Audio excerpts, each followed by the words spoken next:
దూపగొన్న మనుషులకు నీళ్ళే కావాలి, దున్నిన శెల్కకు నీళ్ళే కావాలి.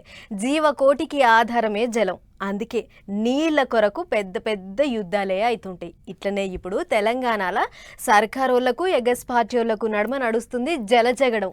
మొన్న కన్నెపల్లి కాడ మళ్ళొకసారి రగులుకున్న కాళేశ్వరం పంచాయతీ ఇప్పుడప్పుడే తెగేటట్టు లేదు. ప్రాజెక్టులు నీళ్ల ముచ్చట్లతోని తెలంగాణ రాజకీయం ఉడుకుడుకుతుంది. ఇప్పుడు చూడురు మీరే. ఏ చప్పుడు లేదని గుళ్ళె గంట కొట్టినట్టు తెలంగాణలో రాజకీయాలు సప్పసప్పగా అవుతున్నాయనే యాళ్లకు ఎవరిలో ఒకళ్ళు కాళేశ్వరం గంట కొడుతుంటారు. మరిగా పబ్లిక్ గట్లనే అనుకుంటారు. ఇప్పుడు ఎలక్షన్ల ముంగటి సంది నడుస్తుంది కట్ట పంచాది.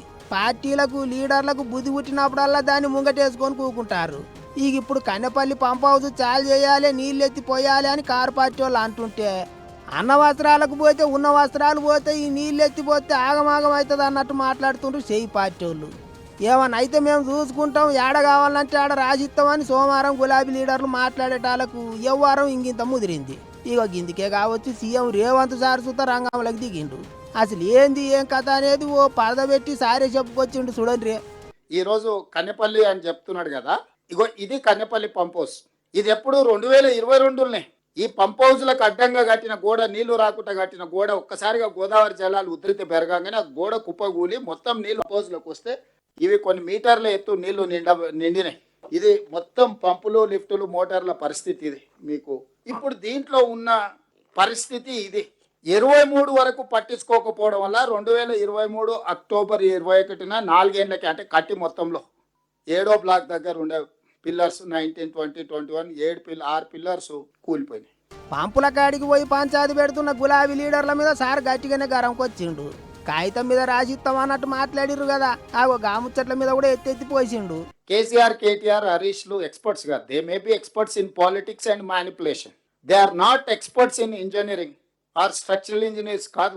వాళ్ళు సివిల్ ఇంజనీర్స్ కాదు, స్ట్రక్చరల్ ఇంజనీర్స్ కాదు, లేకపోతే సాగునీటి రంగ నిపుణులు కాదు. ఇది ఏదీ లేదు. వాళ్ళకున్న నైపుణ్యం అంతా నిజం లాంటి అబద్ధాలు చెప్పి ప్రజలందరినీ మభ్యపెట్టి వసూళ్లు చేసుకోవడానికి ఎలక్షన్ కలెక్షన్ లాంటి దాంట్లో దే ఆర్ ఎక్స్పర్ట్స్.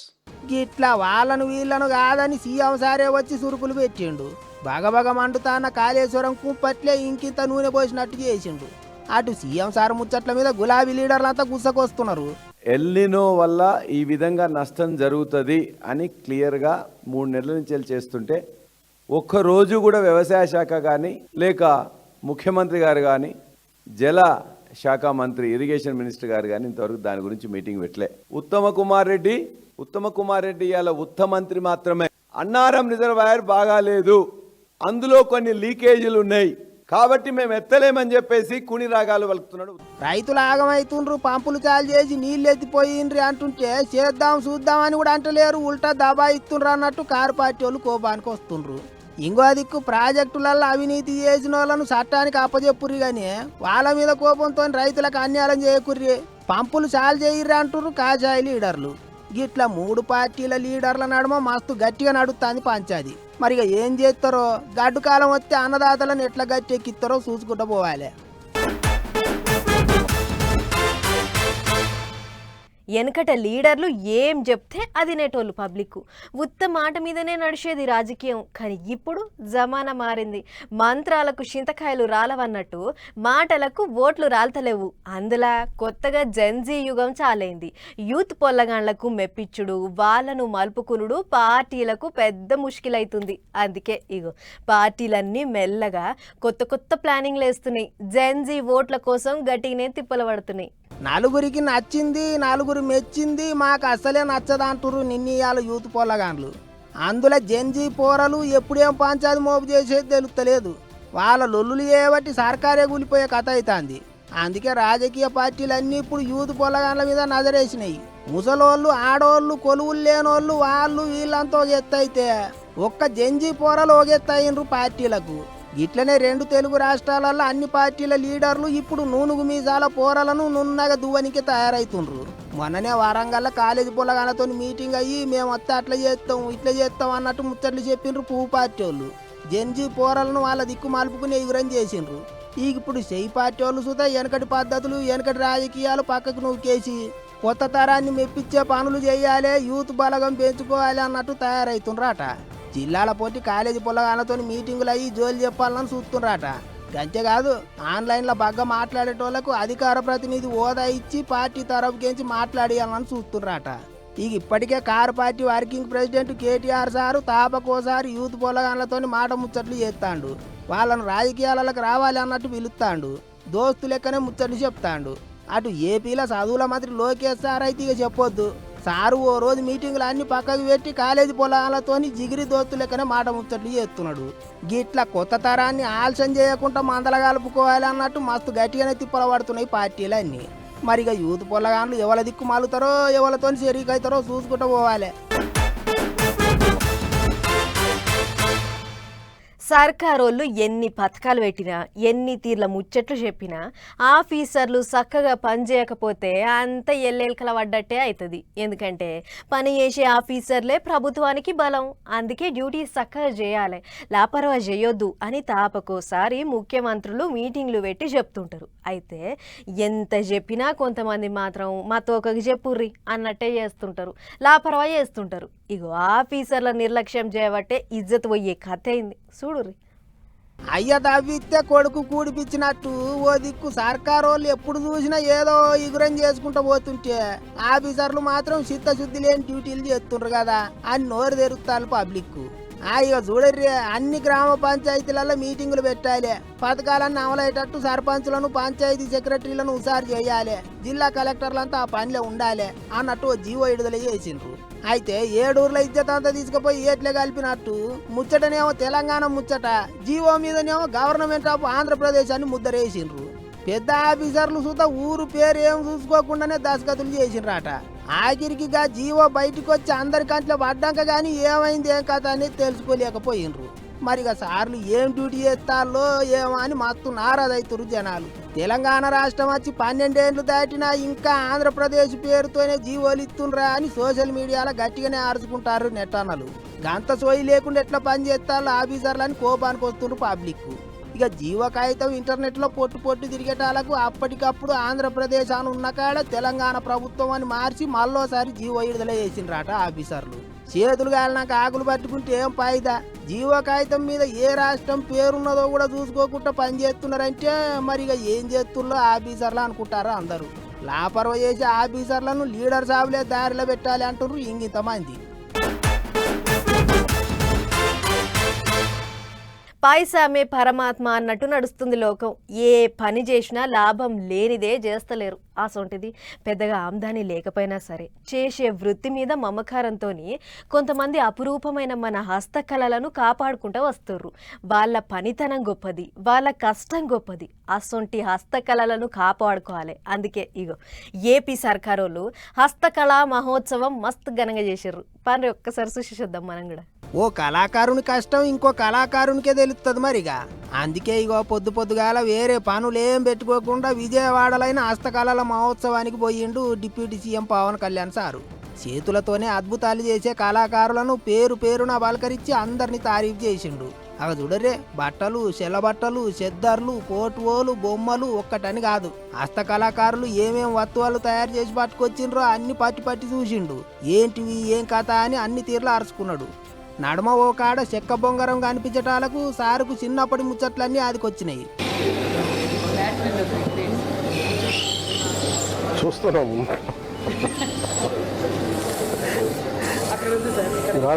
చూస్తా అసలు చాలా దినాల ఏటాలకు అలవాటు తప్పినట్టున్నది సారుకు. అందుకే బొంగరం గిర్రున తిరగలేదు. కాకపోతే అటెనక ఓ చిన్న బొంగరం తీసుకొని అరచేతులనే తిప్పిండు. బొంగరం తిప్పుకుంటేనే మాట ముచ్చట్లు చేసిండు. గా చిన్న బొంగరం సారుకు మస్తు పసంద్ అయినట్టున్నది. అందుకే ఆ బొంగరం తయారు చేసిన అన్న కూడా దాన్ని సారుకే బహుమతి లెక్కిచ్చేసిండు. ఏపీలో అంతా కూడితే 2 లక్షల మంది దాకా హస్తకళాకారులు ఉన్నారట. ఎదురు బుట్టల కాన్ నుంచి చెక్క బొమ్మల దాకా, చెద్దర్ల కాన్ నుంచి తువ్వాలల దాకా హస్తకళాకారులు తయారు చేసిన వస్తువులను దేశాలకు చేరేటట్టు అక్కడ అమ్ముకునేటట్టు సర్కారోళ్ళు సాధిస్తారట. అన్ని తీర్ల ముంగడికి తీసుకుపోతాం అన్నాడు పవన్ సారు. బక్క చిక్కిన పానానికి బలం మందు దాగిచ్చినట్టే సారు ముచ్చట్లు హస్తకళాకారులకు బగ్గ ధైర్యం ఇచ్చినాయి. సారు అన్నట్టుగా చేస్తే అంతకన్నా ఏం కావాలి అని సంబరపడ్డారు అందరూ. లోకం మీద తండ్రి కొడుకుల బంధం అలాగుంటది. తాత మనవళ్ళ బంధం అలాగుంటది. కొడుకు సతాయిస్తే చెయ్యెత్తుతాడు కానీ మనవడు సతాయిస్తే మాత్రం మురిసిపోతుంటాడు తాత. నా లెక్కనే నా మనవడు అని చెప్పుకుంటుంటాడు. ఇప్పుడు తాత మనవళ్ళ అనుబంధం గురించి ఇంతగానో ఎందుకు చెప్తున్నానంటే మీరే చూడర్రి. ఊరికి పెద్ద మనిషి కావచ్చు కానీ మనవానికి కాదు అని గిందికే అంటారు కావచ్చు కదా. అగో మనవానికి పానం బాగలేదని తెలవంగానే దవాఖానకు బండి కట్టిండు మాజీ సీఎం కేసీఆర్ సారు. చెప్పిన వాళ్ళ ముచ్చట్లు వినకుండా ఎట్లున్నది ఏం కథ అనేది తాను కండ్లార చూసినాకనే సారు మనసు నిమ్మలమైందట.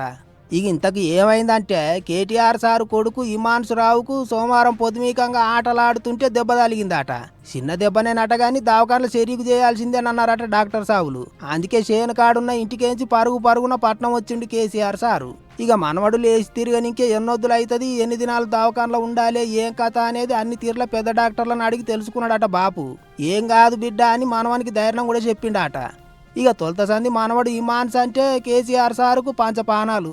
అభిమానులు గులాబీ లీడర్లు అందరూ కేసీఆర్ సార్ చేతికి ముద్దు పెడితే సారు మాత్రం మనవని చేతికి ముద్దు పెట్టి మురిసిపోతుంటాడు, మస్తు పాయిరం చేస్తుంటాడు. అందుకే బయట ఎంత రాజకీయం ఉడికెక్కినా ఎంతమంది ఎన్ని సవాళ్ళు విసురుతున్నా ఎప్పుడు బయటికి రావాలనో అప్పుడే రావాలి అన్నట్టు చూస్తున్న సారు మనవానికి పానం బాగలేదని తెలిసిన వెంటనే పరుగునొచ్చిండు. తాత మనవన్ల అనుబంధం అట్లుంటుంది అనుకుంటారు పబ్లిక్. హిమాన్సురావు జల్దిగా కోలుకోవాలని కోరుకుంటుర్రు అందరూ. కాకినాడ జిల్లా తుని అగ్రహారంలో చిన్నారి జాను తప్పిపోయిన ముచ్చట ఏర్కొన్నదే కదా. ఇప్పటికీ నెల రోజులు. జూన్ 6వ తారీఖు నాడు పోయిందంటే ఇదివరకు దాకా పత్తనే లేదు. అసలు టెక్నాలజీ ఇంత పెరిగింది అంత పెరిగిందని జబ్బలు సరుచుకుంటున్న ఈ కాలంలో ఓ బుడ్డ పిల్ల జాడను ఇంకా కనిపెట్టలేకపోతున్నారు అధికారులు అన్నట్లు తప్పిపోయిన బుజ్జమ్మ గురించి ఇంటోళ్ళు ఏమంటారు అట్లా పోయి ఒక్కసారి అరుచుకొని వద్దాం పారి. కాకినాడ బుజ్జమ్మ జాను తప్పిపోయి సరిగ్గా నెల దాటింది. అయినా కూడా పోలీసులు ఇంతవరకు చిన్న ఆధారం సుతా కనిపెట్టలేకపోయారు. ఇప్పటికే అడవులు, కొండలు, గుట్టలు, ఫోన్ల టవర్లు జల్లడబట్టుడే కాకుండా అనుమానం ఉన్నోళ్ళని సుతా అన్ని తీర్లు అడిగే ప్రయత్నం చేసిర్రు. కానీ జాడ మాత్రం దొరకలే. ఇక ఇదే ముచ్చట మీద ఇంటోళ్ళు ఏమంటారు ఏం కథ అని మన టీవీ వాళ్ళ ఇంటికి పోయింది. చూడు రే తండ్రి గణేష్ ఏమంటుండో. 6వ తారీఖుని 6 నెల 2026 మిస్ అయ్యి ఈ రోజు కరెక్ట్గా 4 రోజులు అవుతుంది. ఇప్పటికొచ్చి ఏ యాజకు తెలియలేదు. అలాగని పోలీసులు కూడా ఎంక్వైరీ చేస్తున్నారు, పాంపెట్లు పెంచుతున్నారు, అంటిస్తున్నారు బస్ స్టాండ్లో. అది అలా మేము కూడా ఘాటి సైడ్, లంసింగ్, పొలమంద అన్నీ తిరిగాం. అయినా సరే ఏ యాజకు దొరకలేదు. అలా ఇప్పుడు వచ్చి పాప ఎక్కడో క్షేమంగా దొరుకుతుందని అనుకుంటున్నాం. ఇంటిరా ఏమన్నా అయినట్లు ఎక్కడొక ఆధారం సుతా దొరకలేదు కాబట్టి మా బిడ్డ ఏనో తాన పైలంగా ఉండదనే నమ్ముతున్నాం. ఆ దేవుడే మా బిడ్డను కాపాడుతుండ అన్నట్టు మాట్లాడుకొస్తుండ అన్న. ఇక తండ్రి ముచ్చట ఇట్లుంటే జానోళ్ళ అమ్మమ్మ ఏమో అంటుంది. దయచేసి పాపం ఎవరిని తీసుకెళ్ళా, ఎవరు కిడ్నాప్ చేసినా వాళ్ళ దగ్గర వాళ్ళు తీసుకెళ్ళా, దూరపోలు తీసుకెళ్ళి ఎవరు తీసుకెళ్ళా మా పాపని మాకు అప్పు చెప్తారని మేము అనుకుంటున్నామని. కానీ అలాగని పోలీసులు వదలలేదండి. అలాగని ఎవ్వరు కూడా చిన్నలు పెద్దలు దయచేసి ఎవ్వరు కూడా వదలలేస్తారు. అది తప్పిపోయిన కాంచి ఇయాల్టి దాకా ఒక్కరు సుత వెనక పట్టు పట్టలేదు. అందరికందరూ బుజ్జమ్మ జాడ కోసం వెంకులాడితేనే ఉండను అన్నట్లు చెప్పుకొచ్చింది. అంతేకాదు పాప పుట్టినప్పుడే పానగండం ఉండే గాని చాలా తిప్పలు పడి బతికించుకున్నాం. అసుంటిది ఇప్పుడు ఏమైందో ఎటుపోయిందో అంత తెలియకుండా అయిందని బాధపడ్డది. అటు జానుకు వరుసకు తాతయ్య కోటేశ్వరరావు ఏమో అంటుండు చూడు. సిహెచ్ అగ్రహారాన్ని ఈ కారు అనుమానంగా కనిపించింది మాకు. పాప తప్పిపోయిన 6 రోజుల తర్వాత ఈ కారు కనిపించింది. మళ్ళీ నాకు నిన్న కనిపించింది ఆ కారు. ఈ కారు మీద మాకు డౌట్ ఉన్నది. ఈ కారేనండి మమ్మల్ని గుద్దింది. గవర్నమెంట్ ఎక్కడ ఈ కారుకి ఎదరే నెంబర్ ఉంది, వెనకాల నెంబర్ లేదు. Full black film, Kia car, white colour car. దీని మీద కొంచెం డౌట్ గా ఉంది. కొంచెం గవర్నమెంట్ అదుపులో తీసుకోవాలని కోరుకుంటున్నాం. ఇక ఈ ముచ్చడి మీద కన్నేసిన పోలీసులుగా కారు జాడబట్టి ఎంకులాట చేసిరాడ గాని ఆడ సూత ఏం ఆధారం దొరకలే.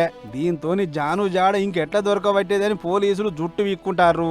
అటు సర్కారు సూత బుజ్జమ్మ జాడ దొరకబట్టే వరకు ఎక్కడ సూత వెనకబట్టు పట్టొద్దు అని చెప్పి అధికారులకు ఆర్డర్ వేసింది. ఇటు మా బుజ్జమ్మ కనబడితే జాడ చెప్పురి అని చెప్పి చింతపల్లి, పాడేరు, సీలేరు దిక్కు గోడ పోస్టర్ సూత అంటించురు. మరి అధికారులు పోలీసులు ఎట్లా దొరకబడతారో ఏవో గాని ఇక ఇదే ముచ్చట మీద డిఎస్పీ తిలక్ సార్ మాట్లాడుకుంటా పాపను ఎత్తుకుపోయిన వాళ్ళు ఖచ్చితంగా ఫోన్ అయితే వాడుండరు. కాబట్టి ఇప్పటికైనా పాప జాడ చెప్తే మేమే పోయి తీసుకొస్తాం, చెప్పిన వాళ్ళ మీద కేసు పెట్టాం. మొత్తానికి పాపను పైలంగా వాళ్ళ అవ్వయ్యలకు అప్పచెప్పుడే మా లక్ష్యం అన్నట్టు మాట్లాడుకొస్తుండు. మరి ఇక పోలీసు వాళ్ళు గింత మంచి ఆఫర్ ఇచ్చినా సుత పాప జాడ చెప్తారో లేదో చూడాలిగా. ఊర్ల పొంటి చినిగిపోయిన బొంతలు, ఖరాబైన పరుపులు, ఇరిగిపోయిన మంచాలు ఉంటే ఏం చేస్తారులా? కొంచెం పోయి ఏ పాడబడ్డ బొందల్లో వేసొస్తుంటారు. అదే పట్టణంలోనైతే మురికి కాలువనే అన్నిటికీ దిక్కు. అందుకే చాలా మంది అయ్యింది కాంది అంత కొంటవే మురికి కాలువల పారేసి వస్తుంటారు. ఇక ఈ ముచ్చట మీద గరమైన పట్నం మున్సిపాలిటీ వాళ్ళు ఓ మోనగాని ఉపాయం చేసిర్రట. మరి గదేందో మనం కూడా అరుచుకోవాలి కదా. చలో. జిహెచ్ఎంసీ పరిధిలుండే ప్రజలారా, మీకు మంచి ముచ్చట. ఎవరెవరి ఇండ్లలోనైతే ఖరాబైన సోఫాలు, బెడ్లు, మెత్తలు, బొంతలు ఇంకా షడ్ర పడ్ర పారేసేటి ఉన్నాయో అవన్నీ ఏడ పడితే ఆడ వారేకుర్రి. ఎందుకంటే జిహెచ్ఎంసీలే స్వయంగా వచ్చి ఫ్రీగా కొంచబోతారు. అగో వాళ్ళు వచ్చి కొంచబోతారా? అదెట్లా అని అంటే, ఈ నడుమ వాళ్ళే ఈ ఇచ్చంతరమైన సర్వీస్ ను చాలు చేసిర్రు. దానికి ఫర్నిచర్ పికప్ సర్వీస్ అని ఓ పేరు సుత పెట్టిర్రు. ఇక పారేస్తానికి తయారున్న వస్తువులు ఉన్నోళ్ళు చేయాల్సిందల్లా ఒకటే. ఇక్కడ క్యూఆర్ కోడ్ స్కానర్ కనబడుతుంది కదా, దీన్ని స్కాన్ చేసి మీ ఇల్లు ఎక్కడ, మీ గల్లి ఎక్కడ, ఏమేమి పారేసేటి ఉన్నాయో అవన్నీ దాంట్లో నింపితే కథం, మున్సిపాలిటీ బండి వస్తుంది, ఫ్రీగా వేసుకొని పోతుంది. మరి పారేసే ఫర్నిచర్ వస్తువులని పని కట్టుకొని ఎందుకు ఇట్లా కొంచబోతురు అని అంటే, దీని వెనక సుత ఒక కథ ఉంది. ఈ నడుమ పాత బస్తీ అగాపుర దిక్కు మురికి కాల్వ సాఫ్ చేస్తుంటే బొచ్చడి చెత్తెళ్ళింది. అందులో మొత్తం ఖరాబైన సోఫాలు, బెడ్లు, మెత్తలు, బొంతలే మొత్తం 13 లారీల చెత్త నిండింది. ఖరాబైన ఫర్నిచర్ సామాన్ చేయంగా నాలా మొత్తం మూసుకుపోయింది. అందుకే ఇంకెవ్వరు గిట్లా నాలాల వారేయకుండా ఉండేదందుకే ఈ ఇకమత్ తెచ్చిర్రు అన్నట్లు. కాబట్టి ఈ కాంచి జిహెచ్ఎంసీ పరిధి నుండే జనాలు ఈ సర్వీసును వాడుకోర్రి అన్నట్లు. ఇది ఇప్పటికే సికింద్రాబాదు, ఖైరతాబాదు, గోల్కొండ, చార్మినారు, రాజేంద్ర నగర్, శంషాబాదు ఈ జోన్లలో అమలైతుంది. ఏదేమైనా వానాకాలంలో నాలాలు మూసుకుపోకుండా మంచి ఇకమత్ చేసింది జిహెచ్ఎంసీ అని అనుకుంటారు ఈ ముచ్చట చూసిన జనాలు. మరి ఇక మీ దిక్కు సూత ఈ సౌలత్ ఉందో లేదో చూసుకోరిగా. కార్తులకు తగ్గట్లు కాలం అయితేనే జనాలు నిమ్మలంగా ఉంటారు, పంటలు కూడా దండిగా వండుతాయి. అట్లా కాకుండా తిర్ల మరల అయితే గా ఎఫెక్ట్ ప్రజల మీద చాలా పడుతుంది అన్నట్లు. ఎల్లినో జయంగా వానదేవుడు ముఖం సాటేసిండు కదా. అగో గా వాన శినుకులు యాళ్లకు పడకపోతే ఎంత పర్షాన్ అవుతుందో మీరే చూడుర్రి. శినుకులు లేక ఒక్క రైతులనే ముంచుతుందని అనుకున్నాం గాని ఇప్పుడు ఏకంగా దేశ ఇంధన వ్యవస్థను దెబ్బతీసి అంత అద్రగనం మోపైంది. ఈ నదులు వానలోడక ఒక్క వ్యవసాయమే శత్రువులైతుందని అనుకునేటోళ్ళు చాలా మంది. కానీ లోతుగా ఆలోచన చేస్తే ఇంత చైన్ లీక్ ఉందా అని సమజైతుంది. ఎల్లిలో జయంగా శినుకులు లేవు, వానలు లేక ప్రాజెక్టులు నిండుతలేవు, ప్రాజెక్టులు నిండక కరెంటు తయారీ తగ్గిపోతుంది. ఇట్లా ఎల్లినో పుణ్యమా అని వానలు లేక ఉడకబోతకు జనాలు ఏసీలు, పంకలు వాడుతుర్రు. అది కూడా ఎండాకాలం తీర్లా. మరిగా ఏసీల పంకలు తిరగాలంటే కరెంటు కావాలి కదా. ఇక కరెంటు తయారీకి సరిపోను నీళ్లు లేక కరెంటు కోతలు కూడా కాబోతున్నాయి అంటుర్రు. అంతేకాదు గట్టి వానలు పడేదాకా కరెంటు తయారీకి బొగ్గే దిక్కనే ముచ్చట్లు ఈనబడుతున్నాయి. మరిగా ఎల్లినో ఇంకెంత ఆగం చేస్తుందో ఏమో గాని వానలు యాళ్లకు లేక గా ఎఫెక్ట్ పంటలు, ప్రాజెక్టులు, ఆఖరికి కరెంటు మీద కూడా పడుతుంది. చూడాలి మరిగా ఏమైతుందో.